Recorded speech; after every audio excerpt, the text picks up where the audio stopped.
రాజకీయాల్లో రికార్డులు సృష్టించాలన్నా ఆ రికార్డులు బద్దలగొట్టాలన్నా అది కేవలం ఒక తెలుగుదేశం పార్టీతోనే సాధ్యం. మూడు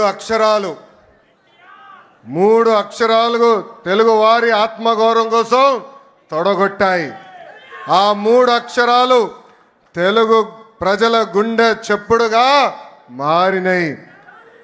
అవి మూడు అక్షరాలు కాదు, ఒక ప్రభంజనం. ఆ మూడు అక్షరాలేంటి? ఎన్టీఆర్, విశ్వవిఖ్యాత నట సార్వభౌమ స్వర్గశ్రీ నందమూరి తారక రామారావు గారు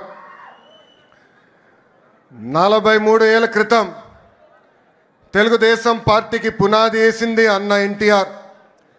ఆ ముహూర్తం బలం ఏంటో నాకు తెలియదు. ఆ పునాదులు కూడా ఈరోజు గట్టిగా ఉన్నాయి.